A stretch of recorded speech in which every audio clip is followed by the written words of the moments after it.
Hey guys, it's Jake from Wild Academy, and this is going to be my first book review video. This is going to be on the Everything Store, Jeff Bezos and the Age of Amazon by Brad Stone. So I'd say what I learned from this book was Jeff Bezos' ideology of taking the price of everything and pretty much dropping it down to the cost of production. So he would love to squeeze the profit margins of every single producer. Jeff is willing to even take losses on a lot of the stuff that he's selling at Amazon. So he targeted, I believe he targeted diapers.com was one of them, where he pretty much made it so that he was losing money every time they sold a package of diapers. And then they eventually acquired that company. And another company that he eventually acquired was Zappos. And Zappos sells shoes. And one of the reasons that they needed to acquire Zappos was because Nike was very reluctant to let Amazon sell their shoes, because Amazon's strategy is to lower everything down to make it the cheapest that it possibly can. And Nike, being a brand name and selling based off of, not based off of the cost to manufacture stuff, but just selling on the name value. They spend a lot of money on commercials. They have a huge history of doing that. It's not really Amazon's game, because Amazon's game is more about the manufacturing. The way Bezos thinks is he doesn't think about the elegance of things. He thinks about just the raw. He thinks much like a programmer would. He just thinks analytically. He thinks a lot like Sergey Brin, the founder of Google, and Larry Page. So back to the Zappos story. Zappos originally didn't want to sell to Jeff, but when the recession hit, Zappos was hurting bad, and so Jeff swept in and said, hey, we'll save it. And I think the final purchase price was $900 million is what they got for it. Now I know that the founder of Zappos, or the CEO, I'm pretty sure he was the founder and the CEO, but he wrote a book about the experience, and let me just look up the name real quick. All right, so I looked it up, and it is called Delivering Happiness, and it's by Tony Hsieh, and he is the CEO and the founder. And one of the curious things, and they talked about this in the book too, but it just reminded me when I was reading the Amazon description page, was that he would pay employees, I think it was within the first 2 weeks, he would pay employees at $2,000, new employees, $2,000 if they would quit. Which is pretty smart when you think about I guess I bumped the desk. It's pretty smart when you think about, the motivation. It's like, do I really want to be here? If I'm going to stick to this, or if I'm going to quit in the next month, maybe I should just quit now, right? Because I might make $2,000 if I work for another month. So why don't I just quit now? Then I'll get the $2,000 right there. And so I think that was smart, because it saved them from wasting time. So one of the questions that it gets brought up about the difference between Zappos and Amazon is Zappos, which focused solely on shoes, they wanted to create a company culture where the employees were as important as the customers. And Amazon has a different approach, which is the customers are the only important thing. So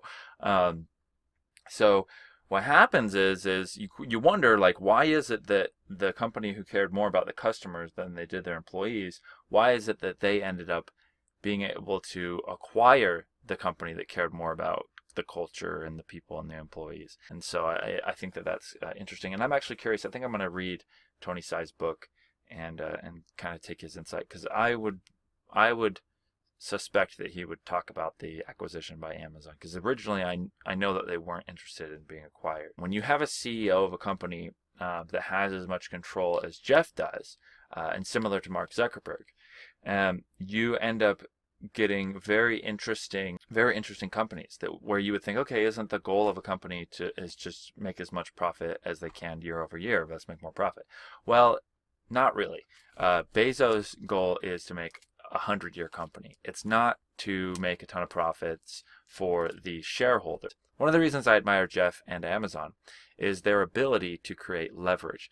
Now, leverage is, if you're selling 80% of somebody's products and there's only 20, the other distributors only count for 20% of your products, or your service or whatever it is, Amazon has a lot of leverage over you. So, and Walmart has done the same thing. In fact, Made in America, which is a book written by Sam Walton, which is the story of Walmart, was one of Jeff Bezos' favorite books. But what they do is you create leverage, and you can start telling the people who produce those products, you can start giving them ultimatums. You can say, you're going to give it to us, you're going to supply it to us for this amount. This is all we're willing to pay. Now, a lot of people could see this as evil, but it can also be used for good. I'll use an example that Walmart has done, which was deodorant makers used to put deodorant in boxes. And then you'd pull the deodorant out of the box and it'd be in the plastic deodorant thing, right? The regular case. Well, Walmart said this doesn't make sense. You're over packaging. There's absolutely no reason to be doing this. So how about you not put deodorant in boxes? You just have it in the plastic, the containers, and then we'll be good. Well, they push back. No, we need it. We sell better. They stack better and all this stuff. And Walmart said, okay, well, we won't sell your product, right? And because, or let's say Amazon, Walmart, because Walmart had that much leverage, a lot of trees were saved because now they're not boxing all of these deodorants. So this brings me back to the low prices that Amazon is shooting for. If you've been paying attention to what's been going on with Amazon, Amazon is now selling a $50 tablet, a Fire tablet. If you buy 5 of them, you can get one for free.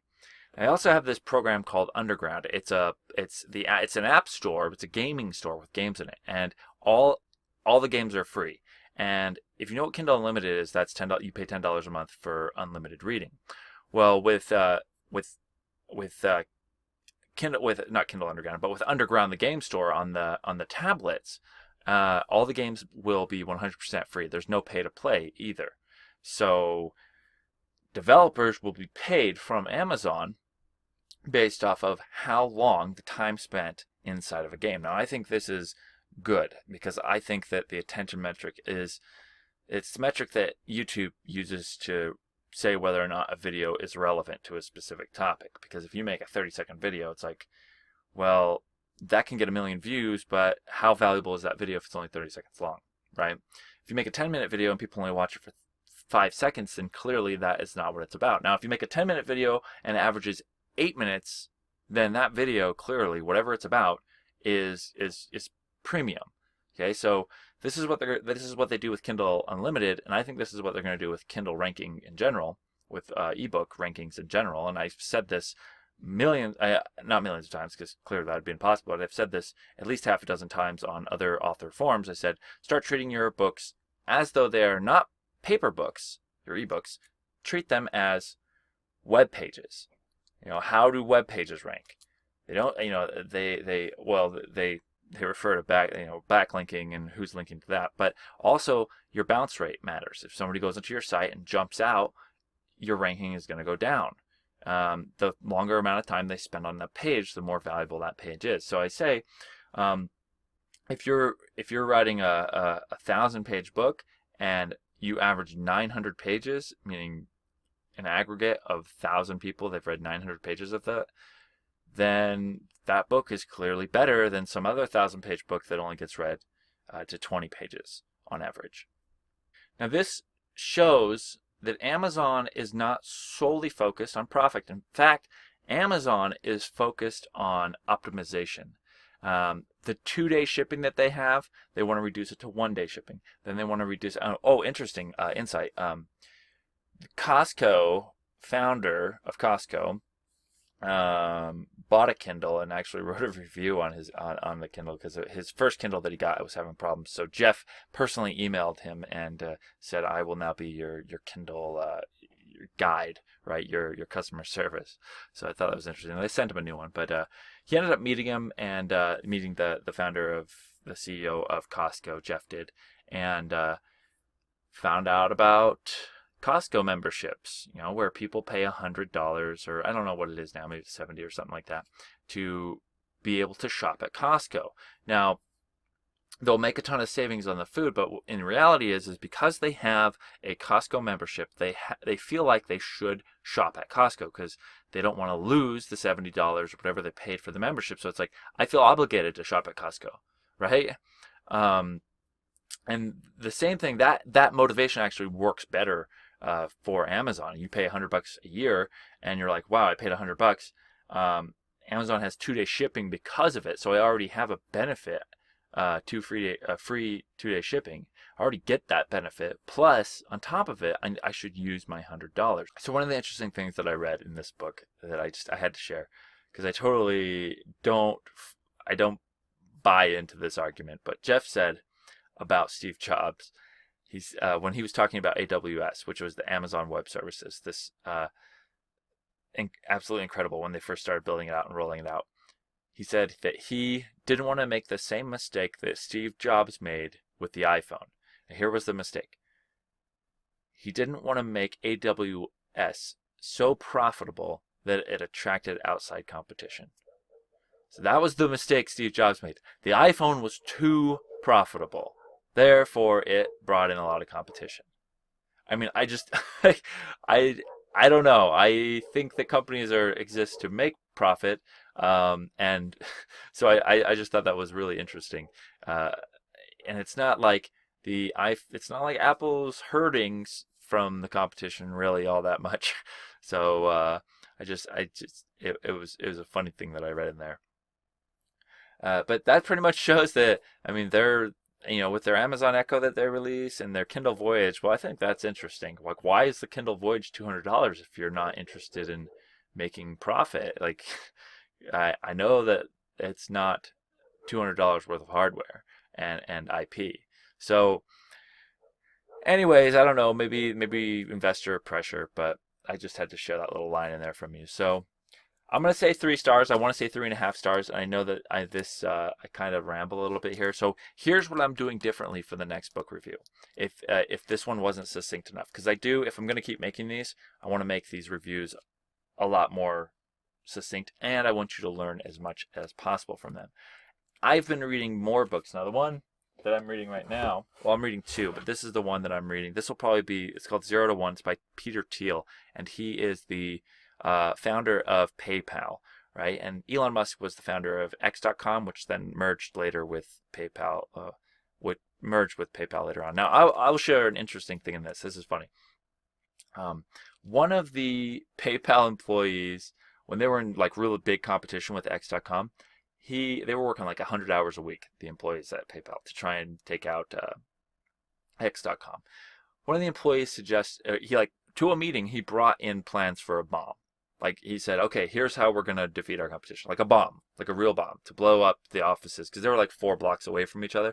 And I couldn't believe reading that. But they wrote it up to the fact that he was getting hardly any sleep. But still, I thought that was, that's a little competitive. For a YouTuber, that's kind of competitive. So,